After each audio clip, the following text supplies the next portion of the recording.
नमस्कार फ्रेंड्स, स्वागत है आपका नए लेक्चर सीरीज में। तो हमने पिछले लेक्चर में बात की थी कि जो शुरुआत हो रही है अपनी मॉडर्न इंडिया मॉडर्न हिस्ट्री की, जो हम बात कर रहे हैं कि जो यूरोपियंस जो है वो भारत आते हैं, आना शुरू कर दिए हैं। हमने देखा था कि क्यों आते हैं, क्या परिस्थिति थी ऐसी।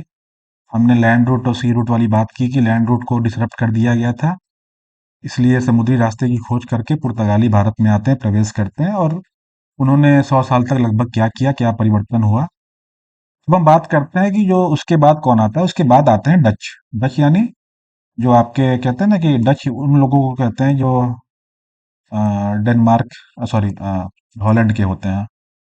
हाँ, एक मिनट। हाँ, डच। जो डच है ना, वो आते हैं भारत 1605 में। ठीक। ये आते हैं 1605 में। ये कहाँ के निवासी होते हैं? ये होते हैं हॉलैंड के निवासी। हॉलैंड पुराना नाम है, अब नया नाम क्या है इसका? नीदरलैंड।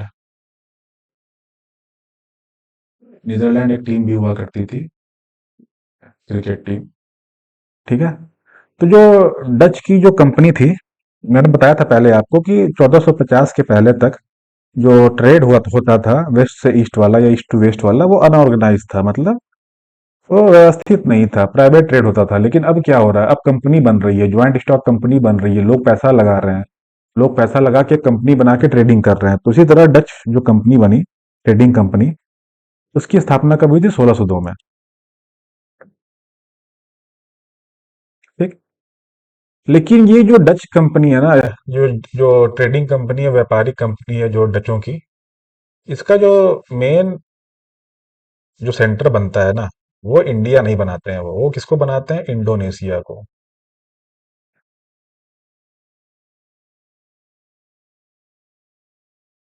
ठीक है।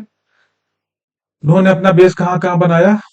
इन्होंने कुछ बेस अपने बनाए चिंसुरा, मछलीपट्टनम, पुलिकट और नागापट्टनम। ये तीन चार जगह उन्होंने अपना बेस बनाया 1605 में आने के बाद। और उनका काम क्या था कि यहाँ से सामान लेते थे, इन इन सब एरिया से वो ले जाते थे इंडोनेशिया। और फिर इंडोनेशिया से क्या करते थे? मसाला खरीद के कहाँ ले जाते थे? यूरोप। मसाला। और इस क्रम में क्या था? वो बड़ा लाभ कमाते थे।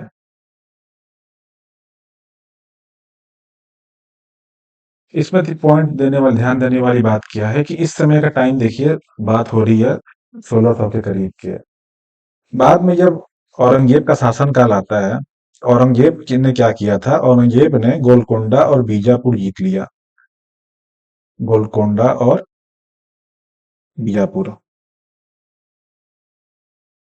गोलकोंडा और बीजापुर वाला जब एरिया जीत गया, मतलब ये जो एरिया था कुछ, ये एरिया जब जीत लिया उसने, तो ये जो उनके बेस थे ना, चिंसूरा मसूलीपट्टनम वाले, ये सब थ्रेटेंड हो गए। मतलब थ्रेटेंड इन द सेंस, मतलब उससे संकट आ गया। तो डचों ने क्या किया कि अपना जो बेस था उसको शिफ्ट करके वो कहाँ आ गए? नागापट्टनम। यहाँ पे आके उन्होंने अपना बेस बनाया। ठीक है। तो डचों का अगर कुल मिला के देखा जाए तो ज्यादा इनका रोल नहीं है, ज्यादा ये इंपॉर्टेंट नहीं था। ये इनका कोई पॉलिटिकल एम्बिशन नहीं था भारत में सच। पॉलिटिकल एम्बिशन मतलब वो ऐसा कुछ नहीं था कि वो भारत में राजनीतिक शक्ति बनना चाहते थे। उनका बस एक ही मतलब मकसद था कि हम आएंगे यहाँ, ट्रेड करेंगे, खुश रहेंगे, चले जाएंगे, लाभ कमाएंगे, बात बात खत्म। ठीक है। सिंपल सोच, सिंपल बातें इनके दिमाग में थी। और सिंपल तरीके से ये बस कहते हैं ना कि अपना ट्रेड करना बस इनका पर्पस था। पॉलिटिकल एम्बिशन क्या था? इनका नहीं था। तो ये डचों के बारे में थोड़ा ओवरव्यू दे दिया मैंने। अब बात करते हैं कि जो हमारे मेन शक्ति हैं वो आते हैं। उनका क्या था? वो थे अंग्रेज।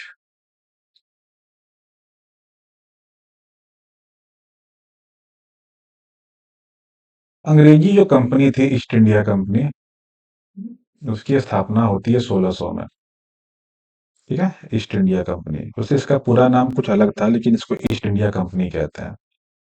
इसका मैं पूरा नाम बता दूंगा कि इसका पूरा नाम क्या था, ओरिजिनल नाम क्या था। ये तो कहने के लिए ईस्ट इंडिया कंपनी है, लेकिन इसका ओरिजिनल नाम जब स्टैब्लिश हुई थी कुछ और नाम था। ठीक है। तो ईस्ट इंडिया कंपनी 1600 में बन गई। उस समय राजा कौन था भारत में? मुगल काल चल रहा है और इस समय राजा है भारत में जो, राजा क्या बादशाह कहते थे मुगल काल में। तो बादशाह कौन है इस समय? अकबर है भारत में। अकबर की मृत्यु कब होती है? 1605 में। यानी जो ईस्ट इंडिया कंपनी बनती है 1600 में, उसमें भारत में शासन किसका है? अकबर का। और जब ये ईस्ट इंडिया कंपनी आती है भारत 1608 में, उस समय कौन शासक है यहाँ का? जहांगीर। ये क्वेश्चन कभी कभी पूछ लेता है कि जो स्थापना हुई थी ईस्ट इंडिया कंपनी के, तो भारत में कौन रूल कर रहा था, कौन शासक था, और जब आई कंपनी तो उसमें कौन शासक था? जब कंपनी बनी तो कौन था? अकबर थे। और जब कंपनी भारत आई, आगमन हुआ, उसमें कौन? जहांगीर। ठीक है, तो कुछ चीजें हैं जिसको हम लोग देख लेते हैं। तो जहांगीर के समय 1608 में कंपनी आती है। जब अंग्रेज भारत आते हैं ना, तो वो आते हैं कैप्टन विलियम हॉकिंस के नेतृत्व में। ये बंदा आता है और ये जहांगीर के पास जाता है और उनसे अनुमति कहता है कि भाई मुझे अनुमति दे दो कि हम यहाँ पे अपना सेटलमेंट बसाएं और यहाँ पे ट्रेडिंग करें। अब एक ही ध्यान रखिएगा, इस समय क्या परिस्थिति है। इस समय आपको पता है कि पुर्तगाली पहले से आके इंडिया में बसे हुए हैं, 100 साल हो चुका है उनका। 100 साल से ऊपर से वो इंडिया में है, क्योंकि 1498 में आए थे। अब दूसरा यूरोपियन पावर इंडिया में आ चुका है। कौन? अंग्रेज। और जो मुगल बादशाह जहांगीर है, उनके ऊपर या उसके ऊपर कहीं ना कहीं पुर्तगालियों का दबदबा बना हुआ है।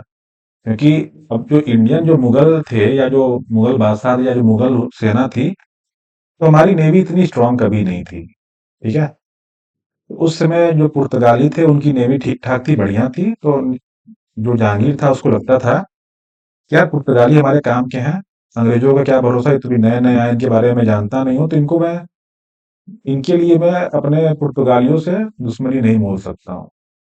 तो जहांगीर ने कैप्टन विलियम हॉकिंस को अनुमति दे दी थी सूरत में फैक्ट्री डालने के लिए। ध्यान रखिएगा चीजें कैसे हो रही हैं। अनुमति दे दी, अनुमति, लेकिन किसी कारणवश बाद में ये कैंसिल कर दिया गया। ठीक है, कैंसिल हो गया। तो ये कहाँ जाके सेटल होते हैं? तो अंग्रेज जाते हैं मसूलीपट्टनम वाले एरिया में, वहां जाके ये अपना सेटलमेंट बसाते हैं। ठीक है, सूरत में नहीं हो पाता, ये मसूलीपट्टनम चले जाते हैं। लेकिन थोड़ी देर बाद हम देखते हैं, थोड़े देर बाद मतलब थोड़े समय बाद, 1612 के करीब अंग्रेज सूरत में अपना फैक्ट्री स्टैब्लिश करता है। फैक्ट्री कह लीजिए या ट्रेडिंग पोस्ट कह लीजिए, दोनों की ही है। अब सवाल ये उठता है कि यार ये बड़ा कंफ्यूजिंग टर्म होता है कि फैक्ट्री और ट्रेडिंग पोस्ट कंफ्यूज किया हो। तो फैक्ट्री ऐसे समझ लीजिए कि एक जगह होती थी। ठीक है। जैसे अंग्रेज क्या थे, अंग्रेज तो भाई बाहर से आए ना, वो तो विदेशी हैं, या जो भी बाहर के लोग आ रहे थे यहाँ इंडिया में, वो तो विदेशी हैं, वो यहाँ के तो है नहीं। तो वो एक एरिया अपना बनाते थे, एक किसी शहर में या राज्य में या किसी जगह पे वो एक एरिया अपना बना लिए। उसी में अपना क्या किए, फैक्ट्री बनाए, मतलब कंपनी कारखाना खोले, गोदाम खोले, मार्केट खोले। ठीक है। फिर अपना कहते हैं ना और भी चीजें ट्रेडिंग से जुड़ा हुआ, तो ये पूरा जो एरिया था उसको ट्रेडिंग पोस्ट या उसको फैक्ट्री कहते थे, जहाँ सारा काम व्यापार से जुड़ा हुआ होता था। तो सूरत में फैक्ट्री एस्टेब्लिश हुई 1612-13 के टाइम। तो कुछ चीजें अभी ध्यान देंगे आप। ये इस समय लगभग मुगल साम्राज्य का ये क्षेत्र है जहांगीर के टाइम। ठीक। ये गुजरात वाले एरिया में, सूरत में इनको अनुमति नहीं मिली। ये कहाँ चले गए? इधर साउथ निकल लिए, जो मुगल काल के मुगल साम्राज्य के बाहर का एरिया था। क्योंकि जहांगीर से परमिशन मिली नहीं, और भी नहीं मिलती कहीं भी जाते, तो किसी भी एरिया में जाते तो मना ही कर देता। ये कहाँ आ गए? मसूलीपट्टनम आ गए। लेकिन फिर 2 साल 4 साल बाद क्या हुआ, ये वापस चले गए यहाँ, सूरत में उनको अनुमति मिल गई। ये हुआ कैसा, इन 4 सालों में ऐसा परिवर्तन कैसे आ गया? जहांगीर का हृदय परिवर्तन क्यों हो गया भाई? 4 साल पहले तो वो मना हो गया था। हुआ क्या था कि 1612 में अरेबियन सी में, इस एरिया में पुर्तगाली नौसेना और अंग्रेजी नौसेना आपस में भिड़ जाते हैं। और अंग्रेजी ने अंग्रेजों की जो नेवी थी ना बहुत पावरफुल थी। तो इन अंग्रेजों की नेवी ने क्या किया कि पुर्तगालियों की जो नौसेना व्यवस्था थी, टुकड़ी थी, उसको एकदम कहते हैं ना आसानी से हरा दिया। तो जो जहांगीर जो विश्वास पाल के बैठे थे वो कि पुर्तगाली नौसेना बड़ा स्ट्रांग है, बड़ा हेल्प मिलेगा उनको, इनको समझ में आ चुका था कि नहीं, अंग्रेज आ चुके हैं और अंग्रेज कहीं ना कहीं ज्यादा पावरफुल है पुर्तगालियों से। तो उन्होंने सोचा, ये कहते हैं ना कि भाई उगते सूरज को सब सलाम करते हैं। उन्होंने कहा कि चलो ठीक है, ऐसा है कि अंग्रेजों को यहाँ मौका दे दो, वो सूरत में आके अपना बेस बनाए, अपना फैक्ट्री स्टेब्लिश करें। देखिए ध्यान रखिए, जैसे मैंने बताया बड़ा कंफ्यूजिंग होता है, तो अंग्रेजों की जो पहली फैक्ट्री स्टेब्लिश हुई है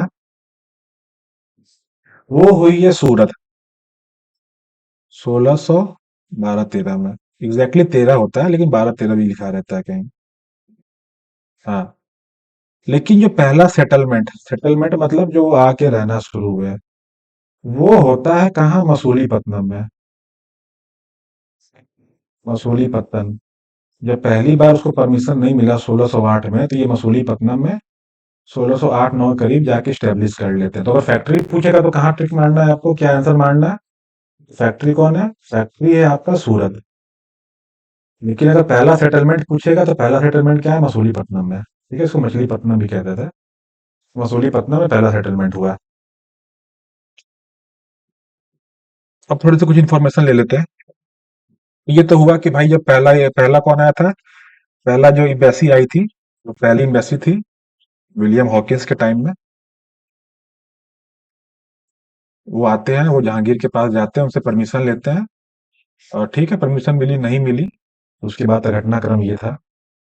उसके बाद एक एम्बेसी और आती है। वो एम्बेसी जो आती है, एम्बेसी मतलब कि भाई जो दूत बन के आते हैं, अंग्रेज सेना, अंग्रेज जो गवर्नमेंट थी, अंग्रेज जो शासक थे, अंग्रेज जो राजा थे, उनके दूत बन के आते हैं ये। तो एक चीज और बता दूं कि जैसे मैंने बताया कि जब 1600 में ईस्ट इंडिया कंपनी बनी इंग्लैंड में, 1600 में क्या हुआ, ईआईसी का फॉर्मेशन। तो भारत में क्या था, शासक अकबर। और ब्रिटेन में कौन था, एलिजाबेथ प्रथम। 1608 में जब ये कंपनी आती है भारत, आगमन होता है, उस समय भारत में कौन शासक है, जहांगीर। जहांगीर। और ब्रिटेन में कौन है, जेम्स। जेम्स प्रथम। जेम्स प्रथम ही है, कंफर्म कर लीजिएगा, बात मुझे प्रथम ही याद आ रहा, पता नहीं क्यों, मैं चेक कर लेता हूँ। हाँ, जेम्स प्रथम, ठीक है, जेम्स प्रथम आते हैं, जेम्स प्रथम होते हैं। अब बात करते हैं कि जो सेकेंड एम्बेसी आती है 1614 में, सेकेंड एम्बेसी आती है, दूत आते हैं सेकेंड एम्बेसी। ये किसके नेतृत्व में आते हैं, ये आते हैं टॉमस रो। ठीक है, तो जहांगीर तो पहले से प्रभावित हो चुके हैं, ये बंदा प्रभावित हो चुका है पहले से, इन्होंने इसने देख लिया है कि जो ये पुर्तगाली को कैसे हराया अरेबियन सी में, जो नौसेना थी अंग्रेजों की, तो उसने कैसे छक्के छुड़ा दिए थे पुर्तगालियों के। ये पहले से प्रभावित थे। तो जब थॉमस रो आता है, जब ये कहता है कि भाई हमें कुछ परमिशन दीजिए, हम भी कुछ करें यहाँ पे, ट्रेडिंग व्रेडिंग करें, तो जहांगीर कहता है ठीक है, आपको परमिशन है, आपको जहां मन करे वहां फैक्ट्री स्टैब्लिश करिए, अपना ट्रेड करिए आप। तो ये जो होते हैं, ये 3-4 जगह अपना स्टैब्लिश करते हैं, हरिहरपुर, मद्रास, कलकत्ता, हुगली, बॉम्बे, ऐसी जगह जगह अपना ये ट्रेडिंग पोस्ट स्टैब्लिश करते हैं। फिर एक लास्ट में आता है 1717 के टाइम, एक थर्ड एम्बेसी आती है। काफी लंबा टाइम है, 100 साल का गैप हो चुका है। थर्ड एम्बेसी आती है, मैं बता रहा हूँ कि इसको मतलब चर्चा कर लेता हूँ कि बाद में भी जरूरत पड़ेगी इसकी। वो आती है जॉन सरमन के ना अंडर। ये बड़ा इंपॉर्टेंट एम्बेसी था, वैसे तो तीनों इंपॉर्टेंट थे। ये आती है जॉन जॉन सरमन के अंतर्गत। उस समय राजा कौन है, फर्रुख सियार। फर्रुख सियार मुगल बादशाह उस समय है। औरंगजेब मर चुके हैं। औरंगजेब मर गया था कब, 1707 में। उसके बाद काफी ज्यादा चेंजेस आए, तो फर्रुख सियार बनता है 1713 में। ये उस समय शासक रहता है, मुगल बादशाह रहता है। जब जॉन सलमान आता है तो उसमें फर्रुख सियार की तबीयत बड़ा खराब रहती है, वो एक बहुत गंभीर बीमारी से जूझ रहा होता है। तो जॉन सलमान का जो एक एम्बेसी होती है ना, उसमें एक डॉक्टर रहता है, उसका नाम था विलियम हैमिल्टन। William Hamilton. ठीक है, मिल्टन। ये डॉक्टर रहता है। इस डॉक्टर ने क्या किया, अपने इलाज से फर्रुख सियार की जो बीमारी थी गंभीर, उसको इसने सही कर दिया। तो यार कहते हैं ना कि अब प्रभावित तो होना लाजमी था, क्योंकि उस समय जो वो परेशान हो गया था फर्रुख सियार, इलाज कराते कराते, तो कहीं ना कहीं उसको डर था कि वो मरने वाला है। तो जब मौत के मुंह से कोई आदमी बच के आएगा, तो कहीं ना कहीं वो सामने वाले का तो आभार प्रकट करेगा ही। वो इतना प्रभावित हो गया, इतना खुश हो गया, उसने क्या किया, एक रॉयल फरमान जारी किया। ये बड़ा इंपॉर्टेंट है, क्योंकि यहाँ से अब कहानी शुरू होती है। जो प्लासी का युद्ध हुआ, बक्सर का युद्ध हुआ, ये सब का जो प्रॉब्लम का जड़ था ना, ये यही रॉयल फरमान था। ये जो शाही फरमान था, जो फर्रुख सियार ने जारी किया था, यही सारी लड़ाइयों का जड़ शुरू होता है यहाँ से। सारी कहानी यहाँ से शुरू होती है। तो जो शाही फरमान था 1707 का, उसमें कहा गया कि जो कंपनी है ना, वो बिना टैक्स के ट्रेड कर सकती है भारत में, बिना टैक्स के। इसके लिए वो क्या जारी कर सकती है, दस्तक। दस्तक एक समझ लीजिए कागज का टुकड़ा था, वो जारी करती थी। तो ये दस्तक वालों, जिसके पास दस्तक होता था कंपनी की, मैं कंपनी मतलब कंपनी के पास, तो कंपनी पे कहते हैं ट्रेड टैक्स वैक्स नहीं लगता था भारत में। इसके सामान पे आने में चाहे इंपोर्ट या एक्सपोर्ट ड्यूटी कुछ नहीं लगता था। ये बड़ा बेनिफिट था उसके लिए, कंपनी को बहुत फायदा हो रहा था इससे, बहुत अच्छी चीज थी कंपनी के लिए। लेकिन इसी दस्तक का बाद में जब मिसयूज होने लगा, मिसयूज किस सेंस में, कि ये जो दस्तक कंपनी को मिला था, इसको जो कंपनी के जो एम्प्लॉय थे, सर्वेंट थे ना, वो अपने पर्पस के लिए यूज करने लगे, मतलब प्राइवेट ट्रेड के लिए। और बाद में ये चीज तो मतलब इंडियंस को भी मिलने लगी कि भाई तुम भी दस्तक यूज करो, इसके बदले वो कमीशन लेने लगे अंग्रेज। तो ये सारी ये सारी जो प्रॉब्लम्स यहाँ शुरू हुई ना दस्तक से, ये जाके 1757 में मेटल ऑफ प्लासी में हमें दिखती है। उस बारे में बाद में बात करेंगे कि उसमें हुआ क्या। तो ये कुल मिला के ओवरव्यू था कि अंग्रेज आए और कैसे चीजें बदली और क्या कहानी थी, क्या हुआ। ठीक है, तो इतना काफी आज के लिए।